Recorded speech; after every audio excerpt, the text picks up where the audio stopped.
عمومی طور پہ جب ولی کا ذکر آئے تو اس کے ساتھ کرامت کا تصور ساتھ جڑا ہوا ہوتا ہے، لیکن یہ بات ذہن میں رکھیں کہ یہ ولی کو اللہ کی طرف سے دیا گیا اعزاز تو ہے، لیکن یہ ولی کی علامات سے نہیں ہے۔ یعنی ولی کے لیے جو شرطیں ہیں، جو نصاب ہے، وہ ایمان اور تقوی ہے۔ اگر کسی کے اندر یہ دو خوبیاں پائی جائیں اور وہ کمال درجے کی موجود ہوں، لیکن کرامت آپ تک نہ پہنچے یا ظہوری نہ ہو ساری زندگی، تو اس کے ولی ہونے میں شک نہیں ہے۔ اور ایک شخص کے اندر آپ کرامت دیکھیں لیکن یہ دو خوبیاں نہ پائی جائیں تو اس کو ہم کرامت ہی قرار نہیں دے سکتے، وہ استدراج ہوگا۔ ہر وہ خرق عادت امر جو بغیر کسی شخص سے ظاہر ہو اور ہو خرق عادت، ما فوق الفطرت چیز ہو، تو اس کو قدرت الہیہ کہیں گے۔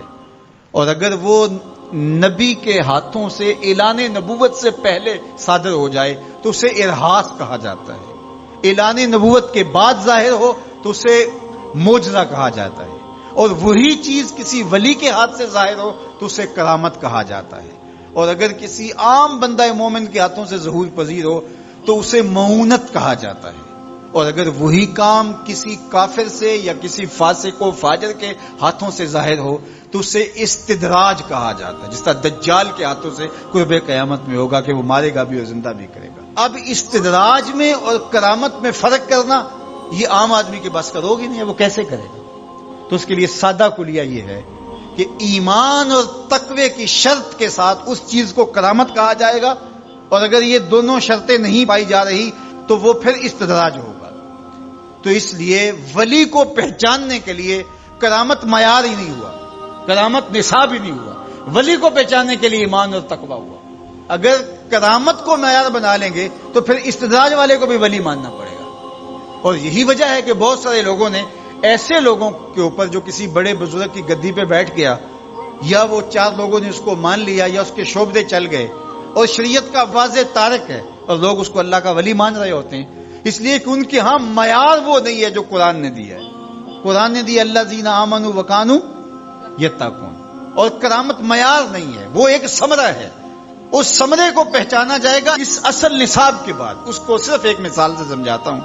حضرت داتا گنج بخش علی حجویری علیہ الرحمہ نے کشف المعجوب میں یہ واقعہ لکھا ہے۔ کہتے ہیں کہ شیخ علی الخواص ایک بہت بڑے بزرگ تھے، وہ سفر پہ جا رہے تھے اور صاحب حال تھے، با کمال تھے، واقعتاً اللہ کے ولی تھے۔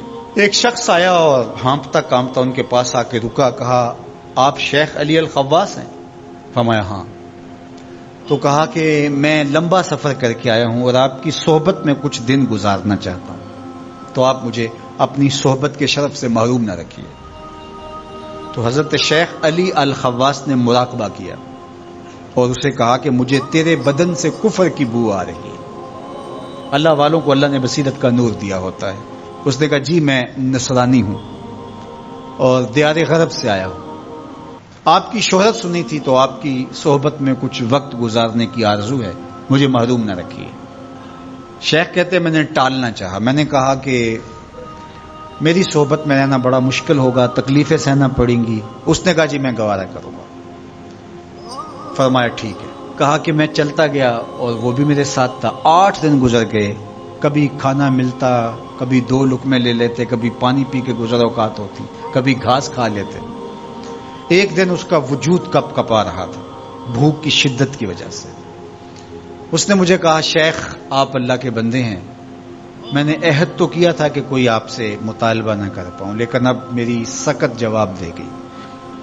تو آپ اللہ کے مقرب ہیں، تو اللہ کے اس قرب کی وجہ سے اس سے دعا کیجئے تو وہ میرے اور آپ کے کھانے کا انتظام کر دے۔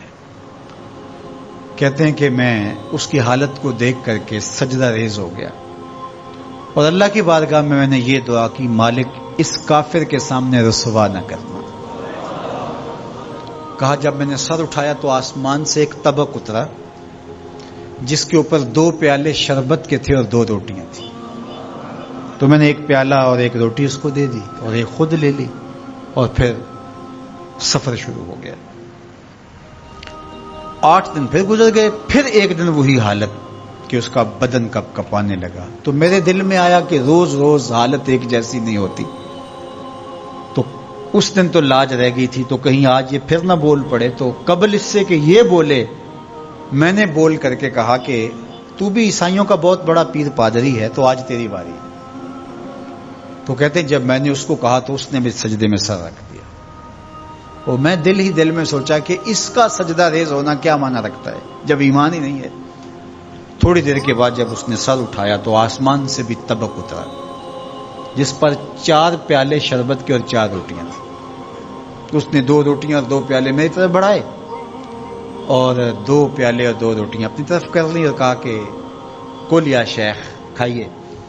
میں نے کہا میں نہیں کھاؤں گا، اس لیے کہ کرامت ہو نہیں سکتی، اور استدراج کا کھانا جو ہے وہ میں کھا نہیں سکتا، چونکہ تم کافر ہو تو میں استدراج کا کھانا کھاؤں تو یہ نہیں ہو سکتا۔ تو اس نے کہا کل یا شیخ، شیخ کھائیے اور میری طرف سے 2 مبارکیں وصول کیجیے۔ میں حیران ہوا، نے کہا کیا مبارکیں؟ اس نے کہا میں نے سجدے میں سر رکھا اور اللہ کی بارگاہ میں عرض کی، اے اللہ اگر اسلام سچا دین ہے تو 2 پیالے اور 2 روٹیاں عطا کر دے، اور اگر علی الخواص واقعی تیرا ولی ہے تو 2 پیالے اور 2 روٹیاں اس کے صدقے سے دے دے۔ تو ایک تو آپ کو آپ کی ولایت کی مبارک ہو، اور دوسرا ہاتھ بڑھائیے اور مجھے اسلام میں داخل کیجیے، اسلام سچا دین۔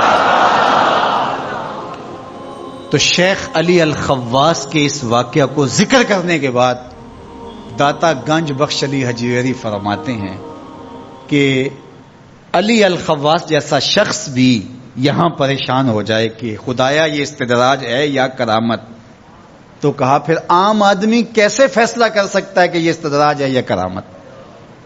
تو کہا کہ اس کو یہی دیکھنا پڑے گا ایمان اور تقوی ہے کہ نہیں۔ تو ایمان اور تقوی یہ علامت ہے کسی کے ولی ہونے کی۔